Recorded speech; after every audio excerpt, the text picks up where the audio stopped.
Now I only see Michael.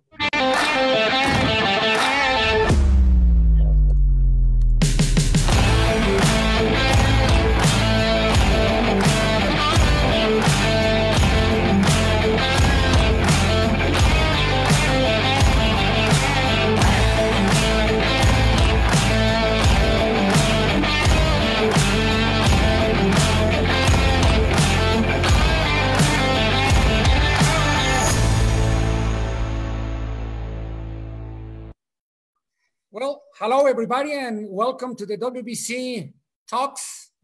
This is the round 9 and this is for supervisors, and we have a lot of supervisors from all around the world. Thanks for being with us, and we have an issue around the world. I want to ask you to please stay home and stay safe. I want to introduce first 𝗧𝗔𝗟𝗡𝗗. She's the WBC University Director. Hello, 𝗧𝗔. Hi, Victor. Hi, everybody. It's very nice to share. We are in the panel in the round number 9. It's been 9 days that we've been doing this very, very nice WBC talks. And I just want to share with everybody the vision that Mauricio Suleiman had to putting all the knowledge together through the boxing university. We've been working with this project since about 2 years, and actually I've been in some talks with some of the experts that we're going to share the panel today. And one of the subjects that we have at the university is the ring supervisor subject. We are in this course, we are going to have a lot of experiences that they have to be a professional ring supervisor. I just want to let everybody know that we are taking care, since the fact that we are responsible, doing these rounds, coordinating with you, Victor and Mauricio, and just to be home, to be safe, and let's be joining the rounds every day. Thank you very much. Thank you, 𝗧𝗔. And now I want to introduce all our panelists. I want to start ladies first. I want to introduce Jill. Jill Diamond, she's the WBC CARES chairwoman, and one of the most lovable persons I ever met. And of course, she's a multiple Emmy Award winner. As you can see, she has one right next to her. She's one of the best in music, and she's the best in WBC CARES. Well, I'm going to leave now because I really can't say anything after that. You've done it all. But thank you. I appreciate it. Thanks for being here. Next, I want to introduce Rex Walker. Hello there. Vice President and the Youth Committee President.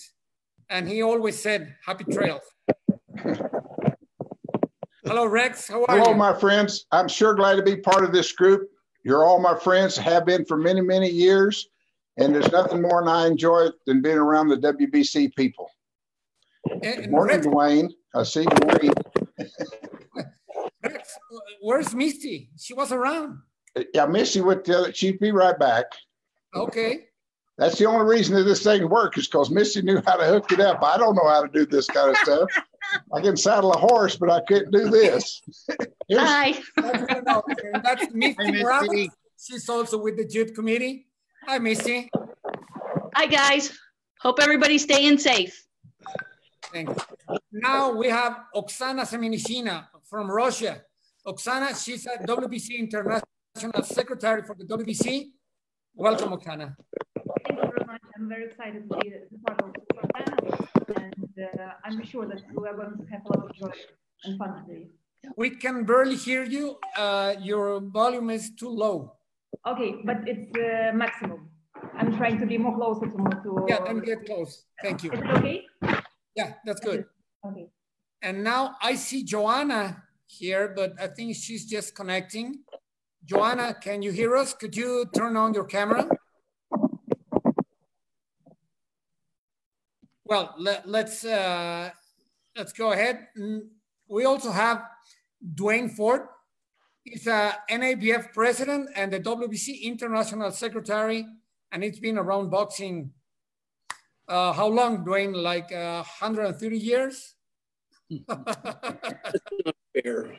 I don't have a good camera today. I don't have a good setup because I had to come down to the office and I'm in one of the back offices away from people. So I apologize. It's great to have you here with us.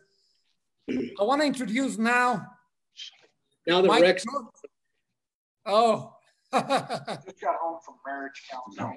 You're ready then. Mike George is a WBC International Secretary. Welcome, Mike.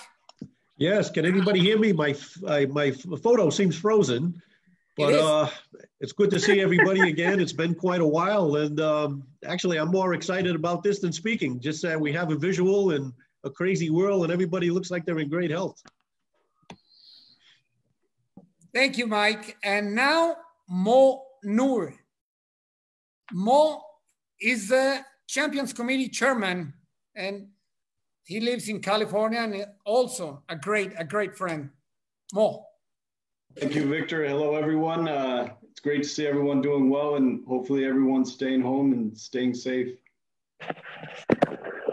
Also, we have all the way from Thailand. Are you in Thailand now, or where are you? Yeah, I'm in Thailand now. Kevin Noon is the Secretary General of the WBC Asian Boxing Council. Welcome, Kevin. Thank you, Victor, and a big hello to everyone. And I see my godfather, Mike George, aka Ted Danson, is here tonight. Hi, Mike. How you doing, Kevin? Yeah, doing good. It's after 2 a.m. here in Bangkok, but we're doing well, staying home and staying safe. Big hello to everyone. There you go. Thank you, Kevin. And I see Joanna twice connected, but I cannot see her, and I'm not sure if she can hear us. Joanna, are you there? Well, I think she cannot hear us right now, but we're going to start. This round 9 is about supervisors. Who wants to tell us what a supervisor is in a boxing fight? Let's start with the I'm Godfather. not going to tell you what it is, but I just want to tell you a lead up to that. Every time I meet somebody and they say, what do you do? And I say, I'm a fight supervisor. There are 3 things that happens. The first thing they say to me is, wow, that has to be so exciting. The second thing they say is, how do I become a fight supervisor? And the third thing they say is, what the heck is this fight supervisor? So that's what we're here to answer. Mauricio Sulaiman has joined us. He's the president of the WBC. Welcome, Mauricio. Hello, my friends. I'm so happy. Mauricio. So happy to see these beautiful faces from all over the world. I miss you so much. Kevin, are you in Ireland or Boston? Where are you? No, I'm in Bangkok. You're in Bangkok. Yes, yeah, back in Bangkok. Rex, you're in Boulder, Colorado, right? Well, actually in Longmont, Colorado. Oh, Colorado. Yeah. Oksana in Russia. Yeah, in Moscow, in Russia. Moscow. Mo Noor. Yeah, out here in New England, USA. Oh, I don't see you, Mike. Put your huh? He's frozen. He's frozen. I see Mo Noor in California. And is that Travis Ford? You look so young. Look great, Dwayne. Good to see you this morning. Yes. I didn't need to hear about Michael George's frozen body parts, though. Yeah, well. Well, on Monday we had one of these. Wait a minute. What am I, invisible, Mauricio? No, because that's what I was going to talk about you. On Monday we had one of these with movie stars that Jill put together.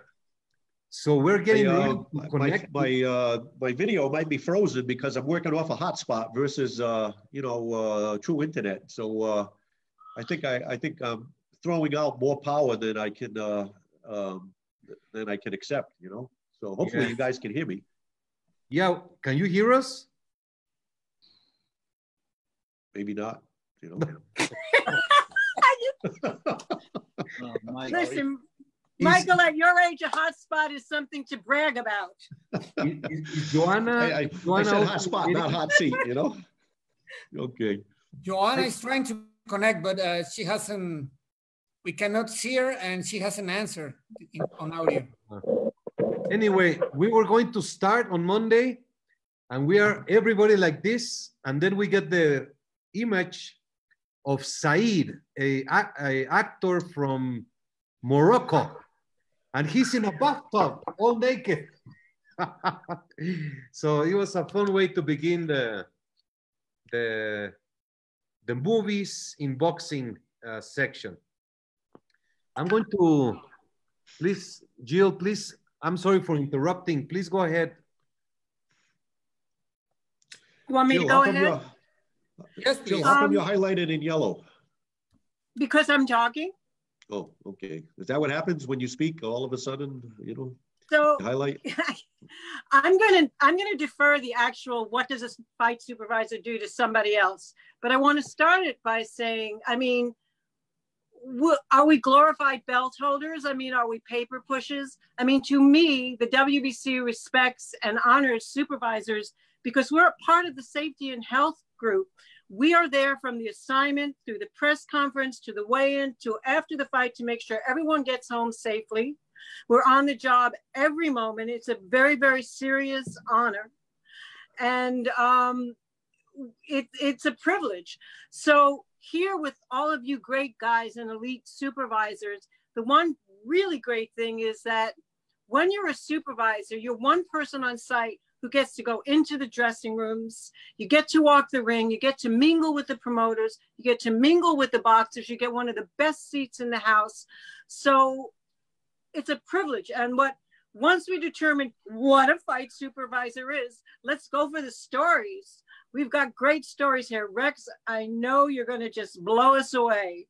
So Rex, what is a fight supervisor? You get that phone call and what happens? More than anything, Jill, when you get the phone call, you've accepted a tremendous responsibility because you're the face of the WBC when you start to deal with that. A good supervisor doesn't start to work when he gets to the arena. He starts a week or two ahead of time, contacting the promoters, the commission, and telling them who we are and who's going to be there and what judges we're going to have. And I always contact each judge separately and the referee to make sure that they've got their assignment.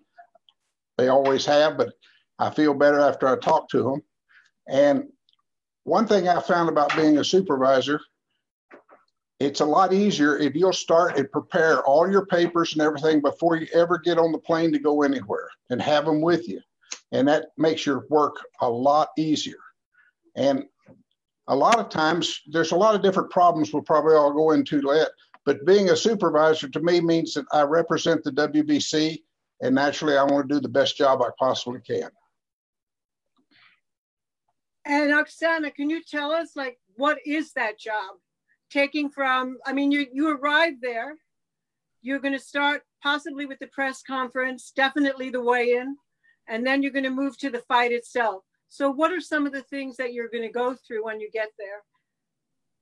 You mean the points which supervisor has to do when he gets appointment? Right. So yes, when the letter with appointment comes, and from this moment, the job of supervisor begins, because supervisor is the main contact for everyone, for the ring officials, for promoter, for the local commission. And always I try to do as much work as possible before the moment you need this. It's very important to understand that supervisor is the image, the face of the WBC.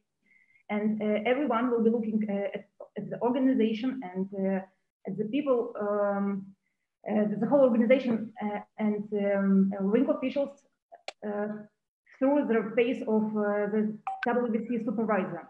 Also, in my opinion, it's very important to understand that supervisor is like works as a diplomat, because in many cases he mediates many difficult situations and tries everyone to be happy and to be satisfied. that's why it's very important to understand that you are at the place which requires a lot of attention from you. And for me was a great example, Don José Suleiman, who taught many of us how to mediate the problems. And even from him, I understood that sometimes the problem can disappear, just looking at it from a different angle. Mo, from a practical standpoint, though, what would you do when you arrive at the weigh-in?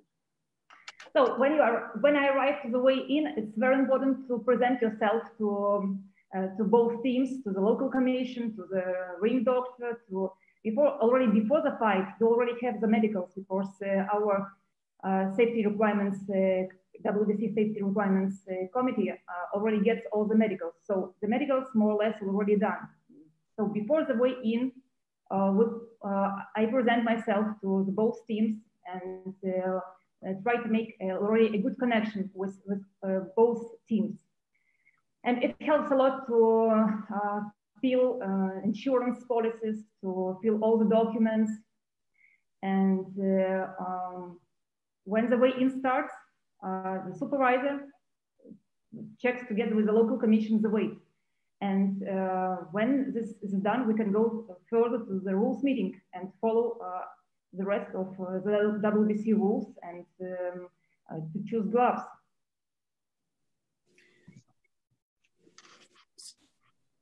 So, Mo, go ahead. No. I just want to ask Mo. It's really different. I mean, Oksana is in Russia, Mo is in California. Kevin is in Thailand. It's really different to be a supervisor in different countries. What's the difference, Mo? With the different countries that you go to, commissions are different. Some have much more developed infrastructure. They'll have numbers of inspectors. They have procedures. In other countries or in other jurisdictions, we'll go in and we'll have to be that commission. We'll have to be the inspector. So doing the homework ahead of time. If you're not familiar with a commission, some commissions you're familiar with, some states or countries you're familiar with, you can anticipate how it's going to go, what the challenges may be. Ones where you're not, you want to get there early, establish rapport with the commission so you can see how they go about governing their fights. So that way you can anticipate where some challenges may be, and that way you can kind of set up your time to where you can get your work done and also handle your responsibilities the best you can in that environment. Kevin, So, go ahead. what's the difference? How different could it be? Mo made a great point there about the different aspects of being a supervisor, for example, in Thailand or in New York. I have been a supervisor in both New York and Bangkok, and I've noticed the fundamental difference is here you're hands-on. You're the babysitter, you're the translator, you're the mediator, you're the moderator, you're doing everything, what Mo mentioned. Whereas in New York, when I supervised a fight there last year, I found myself not having to do a whole lot compared to what I do here. So it was a big eye-opener for me personally on that aspect. We have a question here from the people that is watching us, and that I would like Dwayne or Rex to answer. Do you have to speak different languages to become a supervisor? If not, how you communicate in fights in Russia, Thailand, Japan, or other countries? Dwayne. Usually when I go to these other countries, of course, I speak English and Spanish, both helps a lot. And I found that in Europe, a lot of people speak Spanish that don't speak English. So that's real helpful. But the best thing to do is to get somebody local that's associated with the boxing commission to be your interpreter or to establish a contact by speaking their language and things like that. But I haven't had that much difficulty anywhere I've been in different countries. It seems that the international boxing community always has somebody that talks English or Thailand or whatever that you're going to speak, you know. Dwayne? Well, I speak many languages. I speak Arabic, I speak Japanese, I speak Thai, I speak Spanish. All of the languages that I do speak, though, I always get my face slapped when I speak.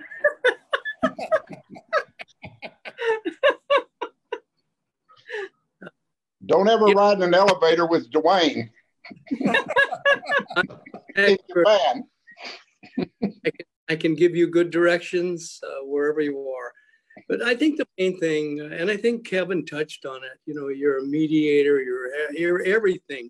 But one thing you're not, and that is you're not a bully. And I think, and you're not a cop. And I think Rex summed it up. We're representing the WBC. We're cordial there. We're not heavy-handed. We're not demanding. We have that pre-meeting with the commission and work out the differences we may have. And if they have differences, you be smart and work them out. What usually people talk about the referees, if he did it right or wrong, the judges, Dwayne, you know about that a lot. You have a lot of experience on that. If the judge did it right or did it wrong, but they never talk about the supervisor. Is that good or bad? A supervisor should be criticized just like anybody else, especially if he's not doing his job, because the paperwork that you're required to do, we don't do it just for fun. It's essential to the program. And if a boxer gets hurt in the ring or get killed in the ring, you can only hope that you had your paperwork all filled out. I had one incident years ago where a boy he didn't want to sign the insurance policy. It was on the undercard, and lo and behold, he ended up dying. But I had him finally decide, just say, I left it to himself. And of course that went to his estate, and we took care of it in that way.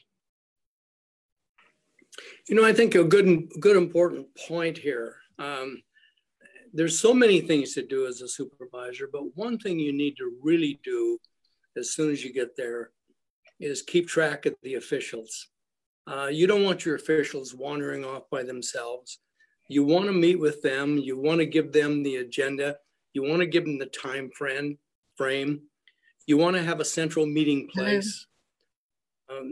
You want to have them be on time. Be professional and you have the right patches. I would like to ask Jill, if you can help me with this. What is your best experience as a supervisor? Who wants to answer that? Well, hi, Joanna. Hi, everyone. Finally, you get connected, Joanna. Joanna, sorry. They do have electricity in Albuquerque now. You look wonderful, Joanna. Everyone. We accept all laughing people. Oh, it's my great. goodness. So I would say, I would put that twofold. Firstly, I would say in terms of me, my experience as a supervisor are split into before women were accepted and after women were accepted. So at the beginning, it was very difficult for me just even to get into a dressing room. They would stop me and not let me go in. But I would say that my best experience as a supervisor and my worst experience as a supervisor both happened in the same town, and that was Flint, Michigan. My best experience, and I know everyone who supervises can relate to this, was when an unknown, very poor fighter who came in from Africa beat a very well-established champion, dropped to her knees and couldn't stop crying when the belt was given to her. I mean, there is no feeling like that when you see what that belt means to somebody and the emotion that she expressed at that moment. That was the fight for Flint. And that was an amazing experience. And the worst experience I ever had was an actual fight in Flint, but it happened at the weigh-in prior to the fight, and the fight was canceled. Never happened before, hopefully will never happen again, but the best and the worst in the same place. It was kind of odd. Who else has something to say? Well, for me, you know, with the frozen face here. Anyway, yeah, Mike George, you know, he was listening, you know. But to me, you know, I like to be invisible.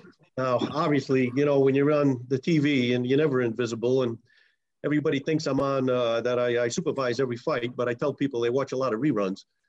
But the thing is, it's a good show. Everything went smooth. It's chaotic. Organized chaos is really the way I always talk about it all the time. But it's just to, as it's already been discussed, to be the jack of all trades and kind of keep all of the chains moving all the time and everything else. But when the fight actually is exciting, the rhythm is there, the people's behind it, the judging, you know, we have the privilege of actually working with the commission and seeing the score as the cards come in. And that's always exciting. I mean, sometimes, you know, you kind of look at it and you say, and even as much experience as you think you have, you know, gee, who won that round, you know, and you look at the cards and realize you don't even know anything about the sport, you know, but when the fight ends in, the winner, the right winner wins the fight, and the exaltation of that feeling that person has who knows that he won, and just being able to walk out of the ring and saying to yourself, wow, this was a very exciting privilege to be in this capacity as a representative of the WBC. Obviously, you know, you're the face of the brand. Obviously, the promoter is the brand itself, out in conjunction with the WBC. But just that good feeling, knowing, you know, the night went right. You know, obviously, I hate seeing knockouts where people get carried out of the ring on a stretcher. It's always very detrimental. You're second guessing everything. But by and large, it's you know, it's a lot of fun, you know, when it all works right. So don't have more. Thanks, Mike. Joanna, because you have the window on your back, you look really dark. If you could move to some other place. Yes, let me get to a different area here. Then you'll see my messy room, but okay. I love the view from Mauricio. I mean, is he serving us after this? That's what I want to know. He's got a nice collection there. Two hours ago, we had the Spanish version of this panel, and someone asked if women can be ring officials. I think we have the great example here. We have 3 ring officials, 3 supervisors, and very important people for the WBC. Could you tell us about that? I said a little bit. I mean, I started, I suppose I was the first one of this group to be a ring supervisor.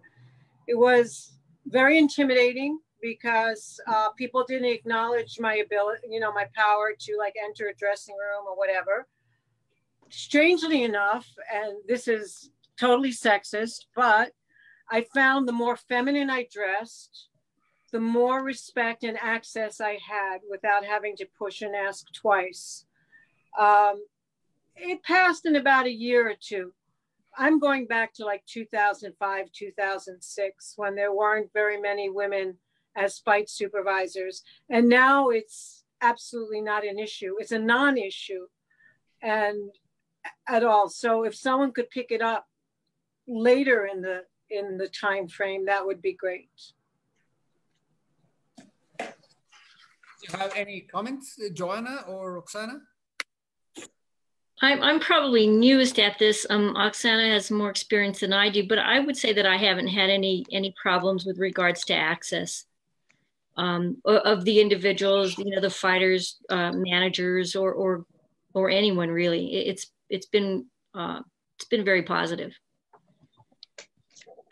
My experience being supervisor started as co-supervisor in 2007, and at this moment already in Russia, it was common to be a female supervisor. But still, in some parts of Russia, there are some places which it's not very common to be ladies involved in boxing. For example, in some remote areas in some Russian republics, such as areas of highlanders, Chechnya or Ingushetia, at the arena, at the venue, they still don't have those tools.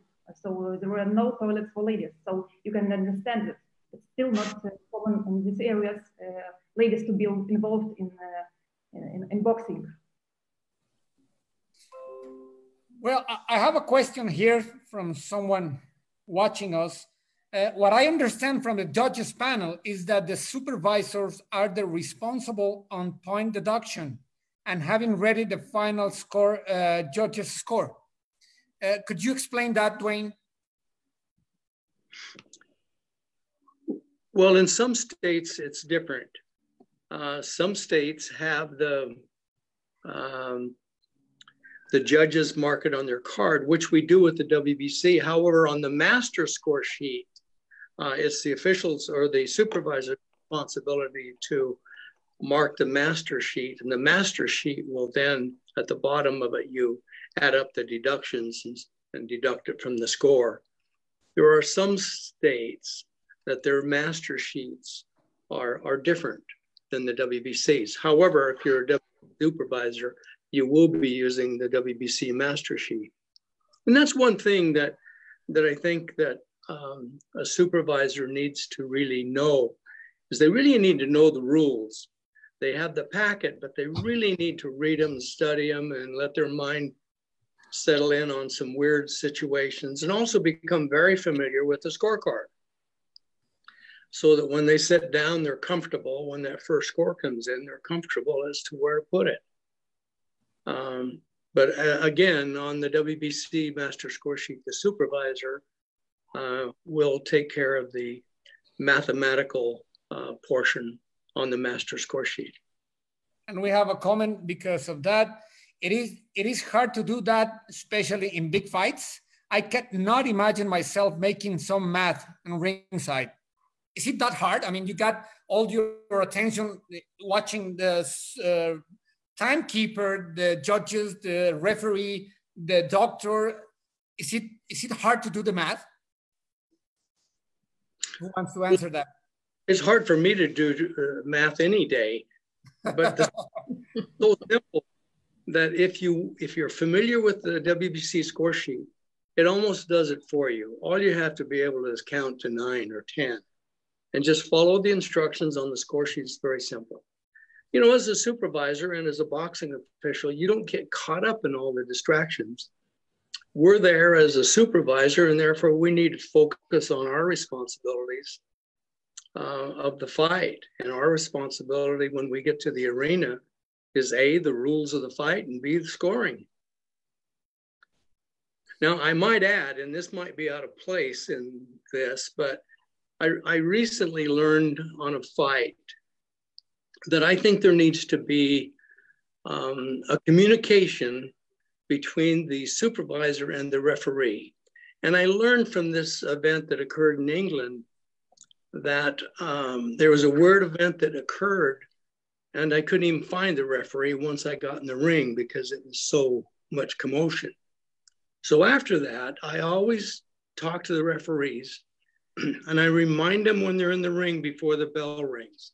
And I say, if something weird happens, come and see me. I then would step up on the apron and he could discuss it, or we could have some communication. He's the sole arbiter, but there's some weird things that happen. And that's why I emphasize that as a supervisor, you need to know the rules. You really need to know the weird situations that may come up. But there has to be a communication between you and the referee. But don't confuse what I just said. You don't have any place or any reason or the authority to overrule the referee. This just gives him an opportunity to clear his thoughts. And I'll give you a point, an example.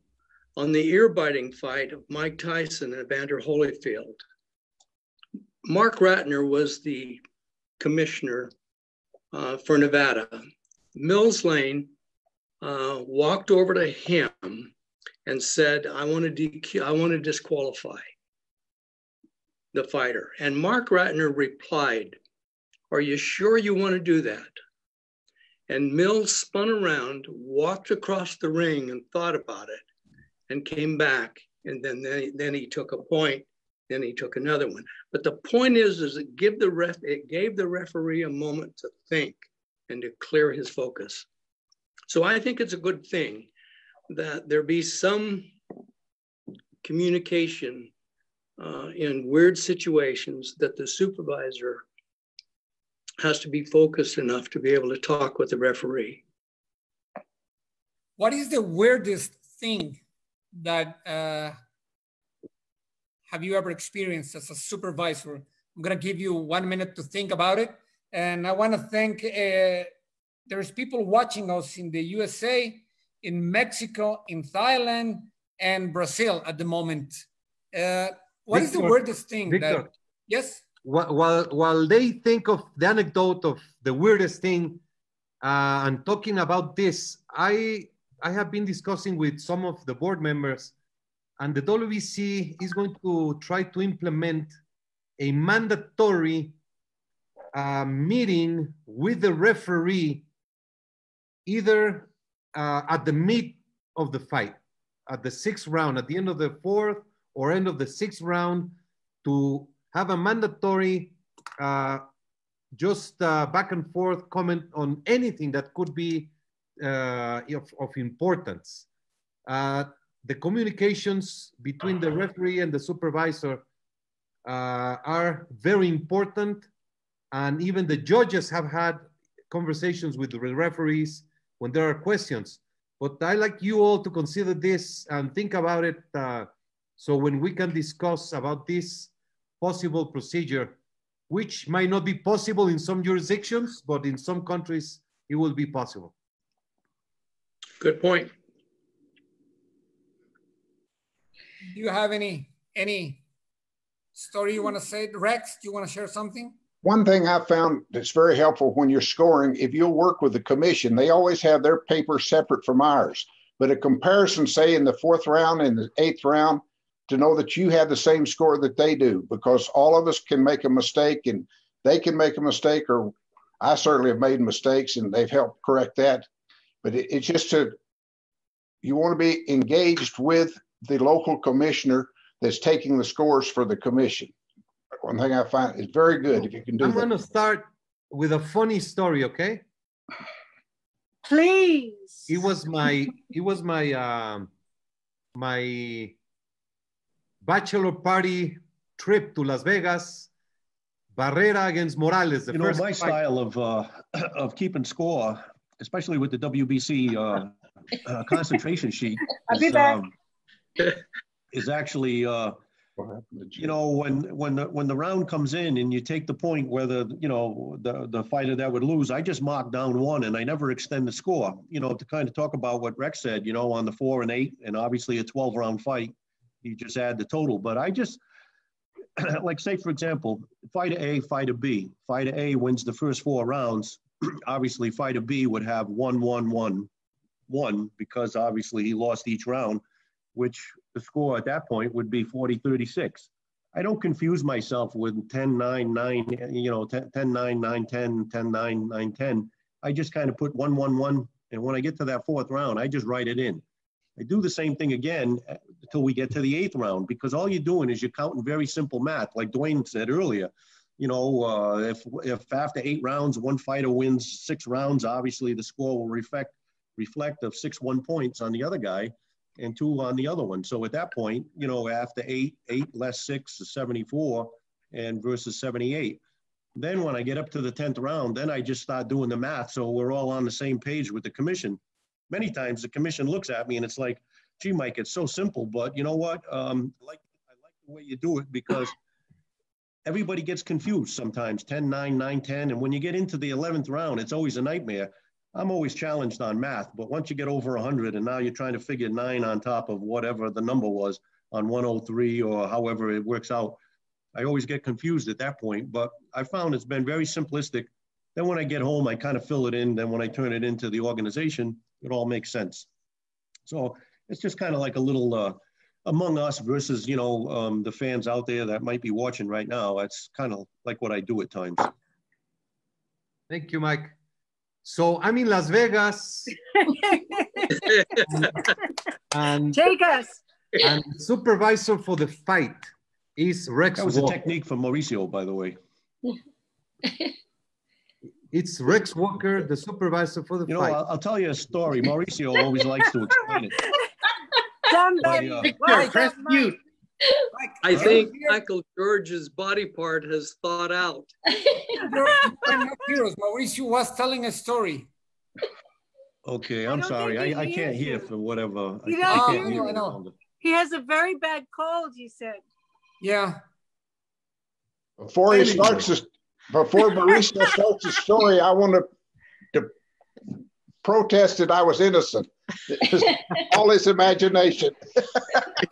Before I hear your story, Mauricio, I have to tell you, I'm going to have to jump off in about 10 minutes. I have a telephone conference call on business. Okay, I'll be very quick. But I want to hear your story. I want to hear about What's Rex. business? I'm getting so frustrated. I cannot tell my story. Tell your story. So one more thing, you know. Eric Morales, WBC champion. Marco Antonio Barrera, WBO champion. Rex, he's so loyal and so proud, WBC.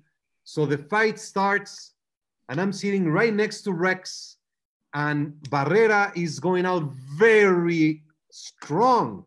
Everybody thought Eric was going to win, but Barrera is just giving him hell. Around the 4th or 5th round, Eric Morales comes with a combination that puts Barrera back. And what does Rex, the supervisor, goes and, yeah! I just grabbed him and put him down. I said, Rex, come on. That was a great fight. I can tell you that. I was sure happy Morales won. Hey, Mauricio, what is the strangest thing you've ever found in a dressing room? In the dressing room? Come on, somebody must know. What are the strange things you find in dressing rooms, the strange people and rituals that people have before they go on? I mean, we can see this stuff before they go into the ring. No, the worst thing ever happened to me. I was young. My father is trying to push me in as to help him out. So we go to the dressing room. Oscar de la Hoya against Macho Camacho. I go to the dressing room and I give Macho Camacho the life insurance to sign just 1 hour before going to the bout. Oh my God. He was so mad and nasty at me. So my father just said, hey, stop, it's my son. Oh, okay. And he just signed. But he made me feel really, that was a wrong thing to do at the wrestling room. You don't do that. Great. Nancy Rodriguez, I'm sorry, did you finish? No, I was going to ask somebody else to tell the story. Nancy Rodriguez wrote, I think I had the most weirdest experience as a WBC supervisor when Sean Porter cut his hair right on the scale. That's a good one. We had that happen in Japan too with Adrian Hernandez. They shaved off his hair right on the scale. Against Inoue. Yeah, yeah. So Joanna, what have you experienced? I really haven't experienced anything unusual that I can think of. It's all been not easy. I think Michael George's description is perfect of organized chaos. Did Mike tell the story about when he was the first fight he ever did or not? No. We don't know where Mike is right now. Is Mike there or no? Mike. So somewhere between his face freezing and then he comes Mike is still in yesterday's meeting. I don't think he can hear us. No, he's connecting his audio. I think before we lose Dwayne, he should tell us any other story. I'm sure he has a lot of stories. I I don't have many stories. You know, there's been some weird things as a judge and as an official, but as a supervisor, I haven't had too many weird things. I recall a situation in Korea where, as a judge, a referee broke his ankle during the round and was down, and the fighters were still fighting.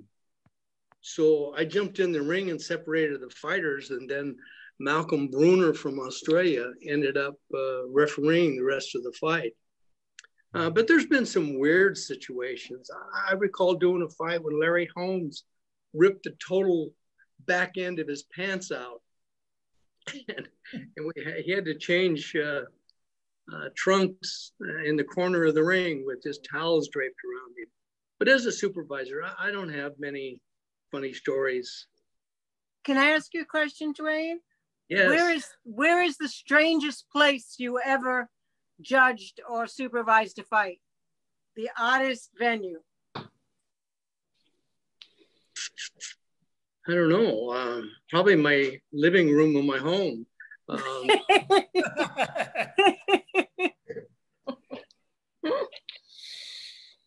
Come on, they're not all the MGM. We go to some crazy places.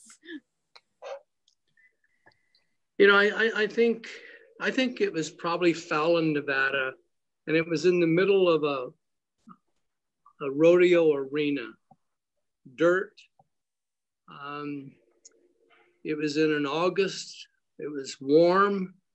There were so many mosquitoes in there that the mosquitoes were so big that they had numbers on their wings. We thought they were airplanes. Horrible, because the mosquitoes were just eating us alive. That was in the middle of I remember it was a rodeo arena, and they didn't clean anything up. They still had the manure and the dirt and everything going to the ring. So Rex would have loved that. Yeah, that sounds like something I could handle. One of the strangest things that I ever participated in was in Thailand. We had a fight out on the beach. I think it was, I can't remember what the town was, but it's 100 and something thousand degrees. I don't know. It was so hot you couldn't even stand it. And I'm sitting there and I'm looking, I said, what in the world is a cowboy doing out here in this jungle? Because there were howler monkeys screaming in the trees next to us. And that's one of the strangest places I had on the beach out there, right on the beach, ocean on one side and the jungle on the other. Kevin, you must have. Come on, Kevin. No, I'll stay politically correct. I don't want to insult anyone, but the weirdest experience I had was actually last year.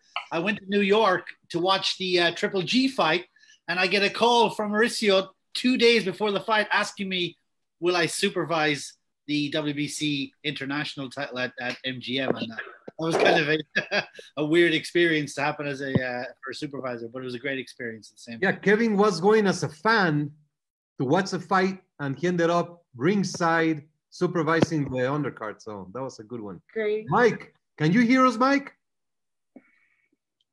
Mike's froze.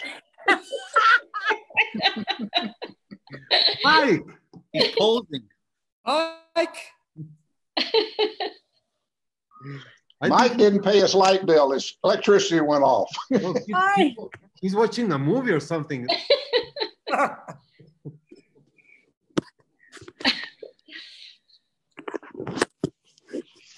I want to take just 1 minute to thank Kevin Noon. There's 3 Mexican fighters stranded in Phuket. And I read that in the news, so I contacted Kevin, and he's been very helpful. And the girl fighter is on her way to Mexico, thanks to all the support from Kevin. So this is what the WBC is all about. This is the world. This is the family. So Kevin, I'd like to express our gratitude. Actually, the thank you should be towards you, Mauricio, but it's a teamwork. Teamwork. Thank you. Incredible. We have a question from the people, and they are asking, how does a supervisor solve when a judge or a referee cannot do his job? If he's sick or lost or whatever happens? Mike George is the best one to answer this, because if we had an incident in Saudi Arabia last year with Guido from Italy. Mike, do you remember? Do you want to tell that story about when we thought he wasn't going to be able to come? You don't have to tell it because Mike is frozen. So we went there for the Amir Khan versus Billy Dib fight, and it was a problem with the logistics of the flights. So Guido's flight, so there was a big panic, and of course Mike was calm as a cucumber, and we had worked it out to find an alternative judge from that was in country with another organization, but had worked with the WBC before. But as it turned out, Guido turned up about 4 hours before the event, so it worked out all right in the end. I think Mo is like Mike. I haven't heard a word from you. Hi, Mo. Hello, everyone. So it was maybe a strange situation. This was before I supervised with the WBC, but I was supervising a fight, and this judge is long retired, but I always make it a practice never to go to a judge and communicate with them for any reason during a fight. That is, for me personally, is off limits. But it was in between one of the rounds as the referee's bringing the scorecards, and I grab the scorecards, I'm taking the scores down, and I look at one of the scorecards and it's completely blank. Like the judge had turned in a completely blank scorecard. So I'm looking at this and I'm, okay, what do you do? But it was at that moment where I had to break my long-standing tradition of, leaving judges to themselves, and I had to go up and hand the scorecard to him, and it said, "Please score the round." And it was unusual. It went without a hitch, but it was definitely one of the strangest experiences that I had experienced. And then just maybe one other quick story. My first, when I began helping the WBC and becoming a supervisor, I was told, oh, you might go to Japan and it'll be beautiful, and you might go to this place and this place. So my first assignment out of the country, they contacted me and said, can you go to Los Mochis, Sinaloa, Mexico? And so like a team player, I said yes, and I'm getting my haircut. My barber's telling me, what, you're going where? You're doing what? And then, so all this concern and everything that you hear about. So now I'm a nervous wreck going into to this assignment. So then I get there, and the logistics are difficult, the communication is difficult, but everything is piecing together. And then it turns out I run into somebody there who I had met in my years with California, and we start talking, and he tells me, this place is beautiful, don't worry, everything that you've heard, don't worry about any of it, just go and enjoy yourself.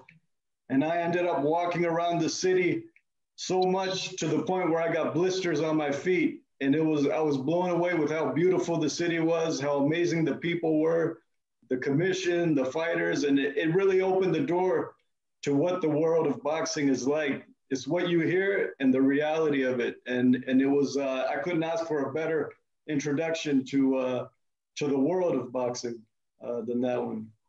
And it's a boxing city. There's Jorge El Travieso Arce is from there, and Fernando Cochul Montiel is also from there. There are many fighters from there. DeMarco, right? Mark Taffet, he wrote, I'm enjoying this very much. A little concerned about Mauricio. As my grandmother used to say, he's getting too thin. He should eat some ice cream. Yes. Have to work and exercise and keep healthy. I mean, I want to eat everything, but... Me too. Oh my God. This is like super carb time. Yes, yes. I'm glad we're only going from the waist up here. You know what I'm doing? I wake up every morning and I write down exactly what I'm going to do throughout the day. If you don't keep some sort of dedication, ¿cómo se dice? Schedule. Then, you know, I'm looking forward for Friday to be the weekend. I feel very blessed that I have been able to keep a structure, because I see my brothers and everyone is just, they sleep in the morning and they go to bed very late. And if you don't get a structure in your life, it's going to be more difficult. Much more. I don't watch news. I stopped too. I don't share those crazy videos that everybody sends out. There's only things that you can control, and that's it. You can control your food, your health, and your habits of being clean. You can control your mental health and your family around you. So I hope that we all can remain. These WBC talks have been a blessing, because every day it's a lot of work to put them together and to participate, and it puts a structure on everything and give us a chance to be in communications with the boxing community. It's been very nice. Victor has done a tremendous job with Gabriel and 𝗧𝗔𝗟𝗡𝗗. Victor. Thank you, Victor. Thank you. Definitely. I don't know if Alberto Leon is watching this one now. He did the Spanish version, and he really wanted to take over Victor's role as moderator. No. He's so anxious of doing. We have one question. Oh, hello. Hey, hey, Michael. I'm saying here, all I'm trying to do is like mime. I'm just looking at faces, trying to figure out what's going on.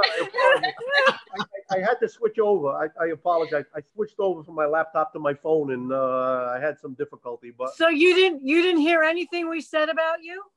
I'm sure it was a grand story. I'm sure, you know. Mike, I apologize. Yes. You must tell the story on how you got involved in boxing. Oh my God, I can't believe. I'll give you the short version. Thanks. Mauricio called me one time. This is how I got involved in boxing. In the state of Rhode Island, they had no commission. And the US NBC was brand new. I think it was really one of the first fights that they had, so everything was vacant. And they had no supervisor. So I guess Mauricio was talking to Don Majeski and, you know, blah, blah, blah, back and forth. They said, what about your cousin Mike? So I'd always been a fight fan. Obviously, my first major fight I ever went to witness was Muhammad Ali, Joe Frazier, Madison Square Garden 2. Very exciting. I got to meet Joe Louis, shook his hand. Very Mike, exciting. stick to the story, Jesus. But I'm picking it up. So anyway, just giving the history on why you called me. So anyway, I took the assignment. I said, what's the upside? Oh, you'll have the greatest time of your life. What's the downside? Oh, it'd be your biggest nightmare. I said, well, don't worry, we'll walk you through it. This was in the days of Nextel. So I go to the weigh-in, no problem, introduce myself to the commissioner, promoter, everybody in between. Nervous as hell, can't believe it. We sit down, we get ready for the rules meeting. It was the US NBC fight, 12-round fight. Young guy versus an older guy. Joey Spina, 24 years old. Carl Daniels, I think, was 36 at the time. Anyway, the first sentence of the rules meeting, this is a 12-round bout. Carl Daniels says, what do you mean 12 rounds? I only signed for 10. I said to myself, you got to be kidding me, not the first sentence. So I'm looking left and right and everything. I don't know what to do. The Nextel, nobody's picking up. I'm looking at the promoter. And, the obvious is the big joke, fight for 11, 10 rounds versus 12. Listen. So I'm listening to the spiel between the two of them. They're both going to knock each other out. So one guy says, you're a young whippersnapper. I'll have you on the canvas by 4 rounds. The other guy says, you won't make it to 6. So I stopped, looked at everybody deadpan, and I said, what are we arguing about? 10 rounds, 12 rounds, or whatever. You're both going to knock each other out. Sure enough, Spina wins the fight. I had a great time. It was exciting. It was enjoyable. I gave my report to Mauricio, And I said to Mauricio, very infamous words on my part. I said, look, I really enjoyed myself. If the opportunity ever presents itself again, I'd be more than willing. And Mauricio says, you know, Mike, you better be careful what you wish for. Never look back, you know. So anyway, it was a good story. I have a question. Why, I asked myself this too, judge, referee, supervisor, why did you guys choose to be supervisors as opposed to referees or judges? What brings you to that? I mean, supervisor is like a 3-day physical commitment to the fight. The other guys show up, make more money. I mean, why do you want to be a supervisor? It's not that you want to be. It's, I mean, we all got to be supervisors by luck, by the situation that just happened. Can you imagine me in the ring as a referee? No, but that's part of the thing. So why would you choose, if you love boxing and you want to be involved, what made you choose supervisor as opposed to saying, I'm going to train to be a referee, I'm going to train to be a judge? I mean, I could never be a judge. I'd always go like, oh, that poor guy, maybe I should give him the point. His mother is so nice. I know I could never be neutral. I could never be neutral. It's very different animals, Jill. A judge goes through a huge, long process. They have to go and be judges for amateur boxing, then do many fights as a shadow judge, have to be there Friday, Saturday. It's a long, long process in order to make it. Not all make it to the professional judging sphere. And the referees is the same thing. Many referees were boxers before. But right. Supervisor requires different abilities. It's very executive, very, you have to have abilities to be a supervisor in many different areas. Thank you, Mauricio. Well, there's people watching us in the US, Spain, Brazil, Mexico, Thailand, Panama, UK, and Germany. I want to say hi to Steve Morrow, Paul Bank, Benjamin Rendon, Aaron Cota, Luis Garza, Eddie Montalvo, Arnie Nájera, Ruben Páramo, Frank Garza, and of course, Mark Taffet. Very, very nice members of the boxing community. Eddie Montalvo is going to help us put together a female boxing panel. And Mark Taffet, I don't know, Jill, were we able to reach Clarissa for tomorrow? Victor, you had Clarissa on. I reached Christy. I know we have Christy and Jelena. I'm waiting to hear from Cecilia. Victor, do you know about Clarissa? No, I haven't talked with Malte today, and he was the one that is going to make the contact. Mark, if you're still there, we want to invite Clarissa Shields for the champions panel for tomorrow at 1 p.m. Mexico City time. Please, we want her at the program. Well, I want to thank everybody for being here. And if you have any last comments, I would like to go ladies first. Oksana, do you have something to add? Thank you very much, Victor. Thank you, Maurice, and all WBC members. It was very nice to hear you. And I'm sure that it was a good experience for everyone who was listening to us, sharing all these funny stories.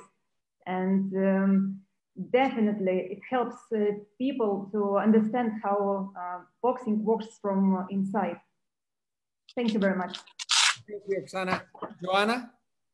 I just want to thank you for including me in this. This was just, I've really enjoyed watching all of these that have been on that I've had a chance to see. And I just want to say it's really good to see all of you, you know, especially in these times. Everyone stay safe. And it's good to have contact, even though it's virtual. Thank you, Joanna. Jill? It is such a privilege to be involved with the World Boxing Council and to be in this position. And as a woman, it's just amazing. I feel so badly for our athletes and the whole shutting down of the business. But I look forward to such an explosion of energy and love and excitement when this terrible time is over. So I just want to keep in practice. So, okay, I'm signing off now. I don't want to lose the skill. Here we go. Here we go. Thank you, Jill. Mo. Just thank you for allowing me to participate in this forum, and I think it's wonderful considering this is a challenge not just for one country, but everybody around the world, and it's really a pain for boxing fans to go without boxing, and so to be able to serve the boxing community in this way, I think is tremendous, and so hats off to the WBC. And I just want to wish everybody good health, stay safe, and stay home. And I can't wait to get back to boxing. Thanks, Mo. Eddie Montalvo answered Mauricio, and he said yes, and he's offering to bring Amanda Serrano for tomorrow's panel. That'll be great. That'll be great. Perfect. So, Victor, please coordinate with him. I will. Kevin. Just as a supervisor note, just talking about the protocols that supervisors follow. For example, last June, Rex appointed me to be the supervisor for a youth title fight in China. And one of the boxers, the Chinese boxer, he won rounds 1, 2, 3, and 4. At the start of round 5, just before the bell rang, he collapsed on the canvas. And immediately the protocols that we had discussed with the ringside doctor went into place, and that saved his life. He was brought immediately to the ambulance, to the medical center, operated, bleeding on his brain. He'll never box again, but his life was saved because even the surgeon told the organizers and the promoter and us at the hospital, the protocols that were put in place by the supervisor and the whole team helped save that boxer's life. So just on that note, the protocols we follow as supervisors are highly valuable and make our jobs very important in that context. Thanks, Kevin. Mike. Well, I want to say thank you. It's for everyone listening. It's with all the joking, and I'm sorry I was frozen out for quite a while, so I did miss an awful lot. But the truth is, I'm very, very proud to be a supervisor above and beyond it all, just a representative of the WBC. I hold my head high. I look at the WBC in the highest esteem in the world of boxing.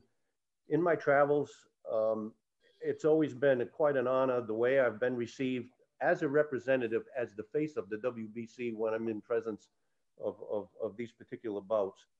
But to go one step further, whoever the people are that are watching, I just want to give a good shout out to the representatives of the referees, the judges. We've created quite a team. It's always been very much a joy for me to be able to be in the company of these guys. I really take an awful lot of pride. We work together as a great unit. And I can't be more proud of being in the position of being the quarterback, so to speak, of the WBC when we go to these individual bouts. Referees, great people. I think they get it right every time. The judges, a wonderful group of guys. And I can't say thank you enough to all of you. Thank you, Mike. Rex. You know, one of the best honors I've had in my life is being associated with the WBC. I started out as a boxing judge for the WBC, and Don Jose asked me to run the youth program. I've got to go all over the world. I've been to countries that I didn't even know exist. I've really enjoyed it. But let me say this one thing. The most I've got out of it is the friends that I have made in boxing. To me, that's been the highlight of the career. I know people, I would never had a chance to meet Kevin or Newmar or any of you guys hardly if it hadn't been for boxing. And I owe so much to Don Jose and the work that he put in training me to do things. I'll give you one little experience.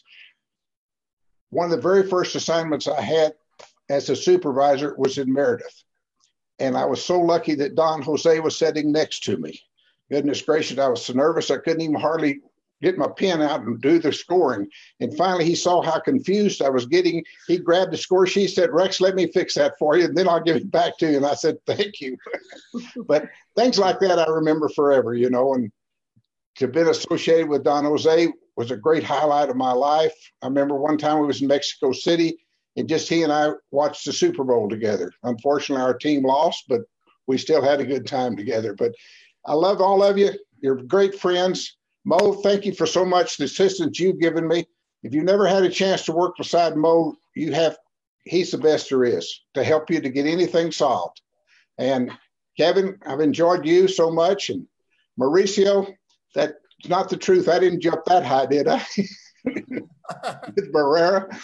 Okay. And George, you behave yourself up there in that North Country. And I appreciate you all. Thank you, Rex. Thank you, Rex. Thank you, Rex. Mauricio. Well, tomorrow I will be seeing you in the Board of Governors Zoom meeting. So I'd like to wrap this up just by saying thank you. Let's continue our work. Life is going to get back to normal eventually, and it has to be done by the collective understanding from everybody. And it's something that we will always remember. We never expected to be here in this movie, but we are all parts of the movie, and we can act on the best part and make the change, makes a difference.